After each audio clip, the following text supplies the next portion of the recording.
हरे कृष्णा, जय श्रील प्रभुपाद।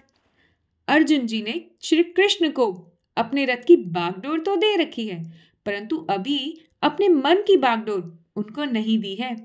वे युद्ध करने से पहले सारे संबंधियों को देखकर युद्ध करने के ऊपर पुनः विचार करने लगे हैं। वे निश्चय ही नहीं कर पा रहे।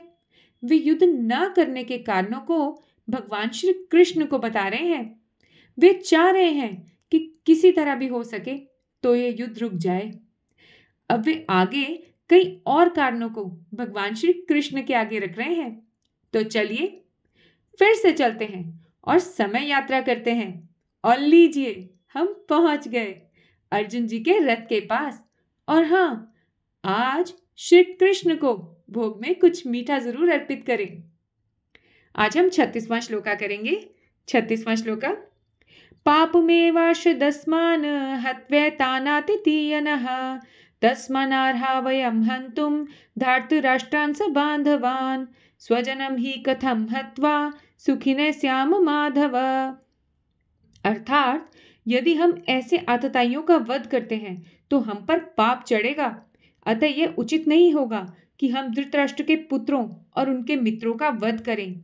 हे लक्ष्मीपति कृष्ण, इससे हमें क्या लाभ होगा और अपने ही कुटुंबियों को मारकर हम किस प्रकार सुखी हो सकते हैं। अब वैदिक आदेशानुसार आतताई 6 प्रकार के होते हैं। पहला, विष देने वाला। दूसरा, घर में अग्नि लगाने वाला। तीसरा, घातक हथियार से आक्रमण करने वाला। चौथा, धन लूटने वाला। पांचवा, दूसरे की भूमि हड़पने वाला। और छठा, पराई स्त्री का अपहरण करने वाला। ऐसे आतताइयों का तुरंत वध कर देना चाहिए, क्योंकि इनके वध से कोई पाप नहीं लगता। अर्जुन स्वभाव से साधु थे, अतः वे उनके साथ साधुवत व्यवहार करना चाहते थे, किंतु इस प्रकार का व्यवहार क्षत्रिय के लिए उपयुक्त नहीं है। अब उदाहरणार्थ, भगवान राम इतने साधु थे कि आज भी लोग राम राज्य में रहना चाहते हैं, किंतु उन्होंने कभी कायरता प्रदर्शित नहीं की। रावण आतताई था, क्योंकि वह राम की पत्नी सीता का अपहरण करके ले गया था, किंतु राम ने उसे ऐसा पाठ पढ़ाया जो विश्व इतिहास में बेजोड़ है। अब लेकिन अर्जुन ने विचार किया कि स्वजनों का वध करने की अपेक्षा धर्म और सदाचार की दृष्टि से उन्हें क्षमा कर देना ही बेहतर होगा।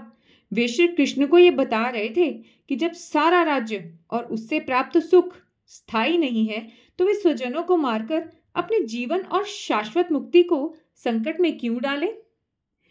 और अर्जुन द्वारा कृष्ण को माधव अथवा लक्ष्मीपति के रूप में संबोधित करना भी सार्थक है। वह लक्ष्मीपति कृष्ण को यह बताना चाह रहा था कि उसे ऐसा काम करने के लिए प्रेरित ना करें जिससे किसी का अनिष्ट हो, लेकिन भगवान किसी का अनिष्ट नहीं चाहते। आज का सुविचार, कृष्ण कभी भी किसी का अनिष्ट नहीं चाहते, अपने भक्तों का तो कभी भी नहीं। इसलिए करो वो जो श्री कृष्ण चाहते हैं, तो होगा वो जो तुम चाहते हो।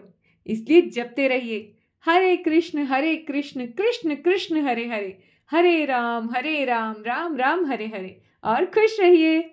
इसी के साथ भगवद गीता यथारूप का 36वां श्लोका पूरा हुआ। इस चैनल को लाइक और सब्सक्राइब करना मत भूलिए और हमेशा खुश रहिए। हरे कृष्णा, जय श्रील प्रभुपाद।